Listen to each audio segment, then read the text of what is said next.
Have you ever loved someone so deeply that you started to disappear in the process?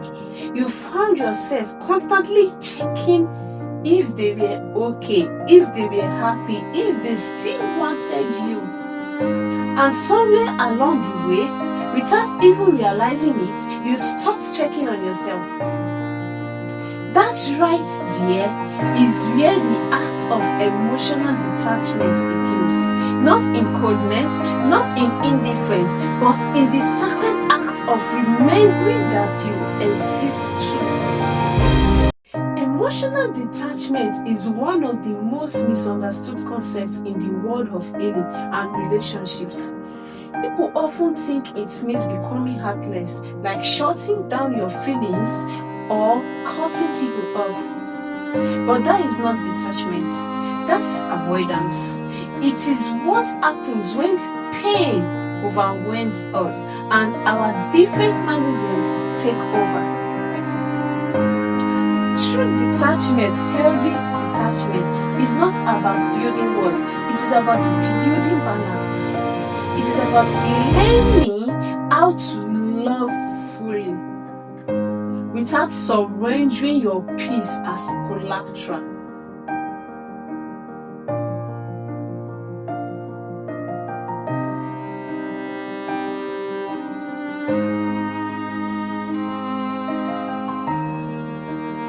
How to care deeply without turning someone else's mood into your responsibility. How to be connected without being consumed. Let's start with the psychology behind why so many people lose themselves in love. You see, from the moment we are born, our nervous system is wired to seek connection. As babies, we literally can't survive without attachment. Our caregivers, whether nurturing or neglectful, become our emotional mirrors. We learn who we are based on how they responded to our needs. If you grew up in a home where love felt conditional, where you had to earn affection, behave perfectly, or always keep the peace, then love becomes work. And somewhere deep down, your brain learned a dangerous rule: I must give everything to be loved. Fast forward to adulthood, and that programming still runs in the background. You meet someone and your mind instantly goes to work. You anticipate their needs, you fix their moods, you shrink yourself to avoid conflict. You overextend to prove your worth.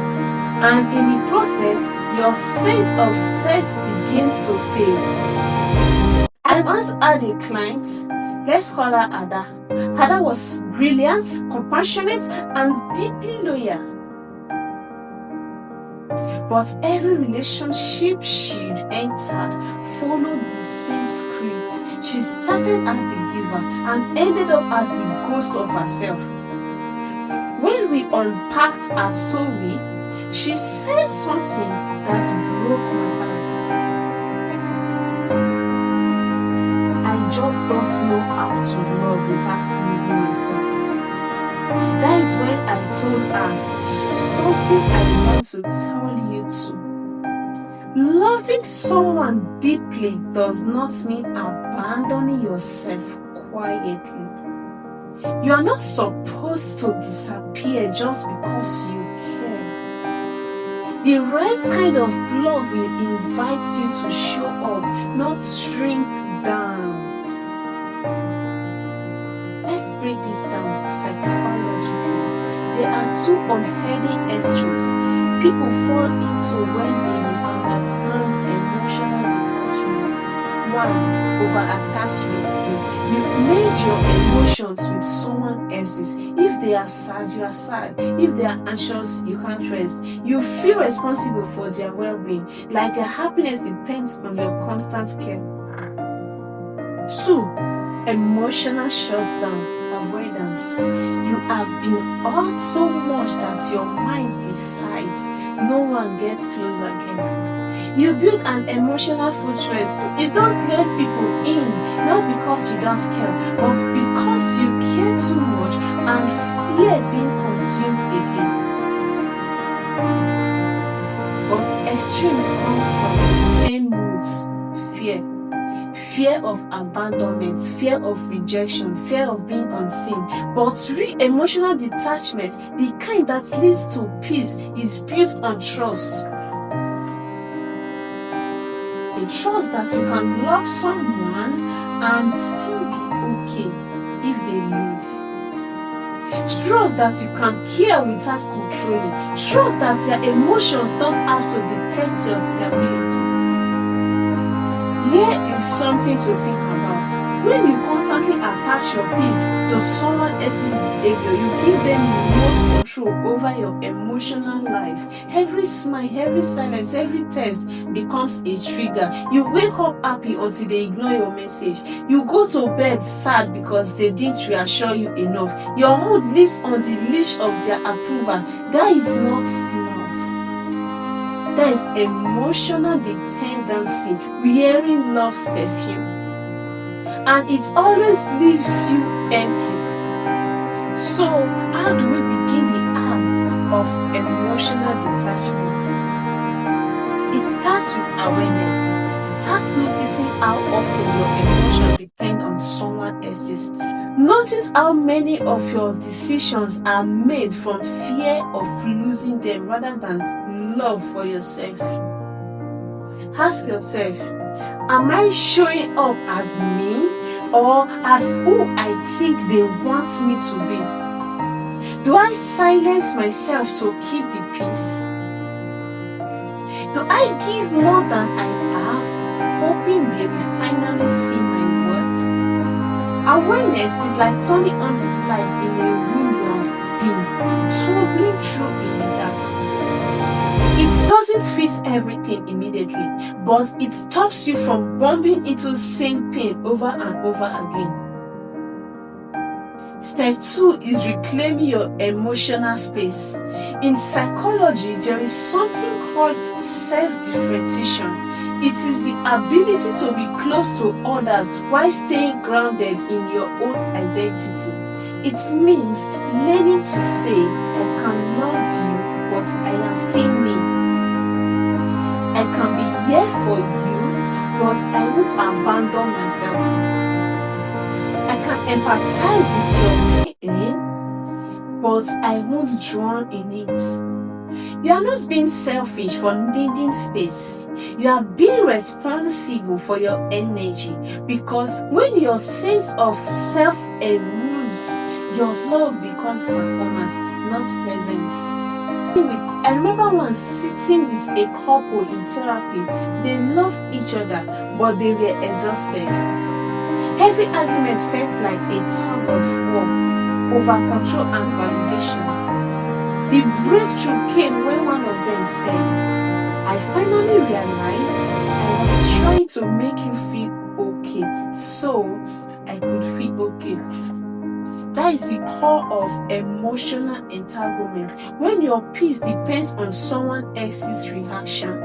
Emotional detachment flips that script. It teaches you that peace is an inside job. You can care deeply without internalizing their chaos. You can listen with empathy without inheriting their emotions. Let's be real for a moment. Emotional detachment doesn't mean you won't feel pain. In fact, sometimes it hurts small at first because it forces you to sit with the silence you once filled by facing others. But over time, that silence becomes sacred. It becomes the sound of your healing nervous system recalibrating, learning that you are safe even when others are not okay. And that is power. Let's talk about what emotional detachment looks like in a real life. It looks like responding instead of reacting, taking a breath before testing back, saying no without guilt, allowing someone to be upset without rushing to fix it, letting go of the need to be understood every time, choosing peace over performance. It's soft, but over time, these small acts rewire your brain. They teach your nervous system that love doesn't have to mean losing control. Emotional detachment is not the absence of emotion. It is the misery of emotion. It is standing in the storm without letting the wind blow your identity away. It is holding space for love without turning it into a cage. It is realizing that you can care and still choose calm. That you can be connected and still be free. Think of yourself as an ocean. People can come swim in your waters, but they should never control your tides. Your emotions are vast, beautiful and deep, but they are yours. You decide when to rise, when to rest, and when to retreat to stillness. That is what it means to love without losing yourself. Here is something fascinating. In neuroscience, emotional independence actually strengthens love, not weakens it. When both partners regulate their own emotions, the relationship becomes safer because it is not built on pressure. You don't need the other person to complete you. You complement each other. That is mature love. That is the kind that grows, not the kind that drains. So, if you are wondering how to start practicing healthy detachment today, here are a few things to try. 1. Reconnect with your individuality. Spend time doing things you love that have nothing to do with them. Write, dance, read, walk. Remind yourself that you are a whole universe beyond the relationship. 2. Observe, don't absorb. When someone you care about is upset, notice your instincts to fix it. Then breathe. Ask yourself, is this mine to carry? Sometimes compassion is presence, not rescue. 3. Redefine love. Love isn't sacrifice without balance. It is connection without illusion. It is I see you, not I will lose me.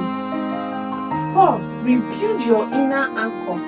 Practice mindfulness, journaling, prayer, whatever brings you back to center. Because when you know who you are, you won't need someone else to remind you. Here is the truth most people never tell you. Emotional detachment isn't learned in peace. It is forged in the fire of losing yourself one too many times. And finally, deciding that your soul deserves to come home. It is the quiet decision to no longer chase validation, to no longer overextend, to no longer shrink just to be chosen. You begin to realize that love is only beautiful when it extends you, not enriches you. And when you finally master that act, you will love more freely than ever before. Because now, your love comes from fullness, not fear. So if you've ever felt like you have to choose between love and yourself, remember this: you can love deeply and stay grounded. You can be compassionate and still say no. You can give without losing balance. Because the goal was never to stop feeling, it was to stop drowning.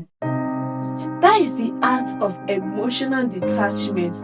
Loving without losing yourself. If this spoke to you, take a deep breath.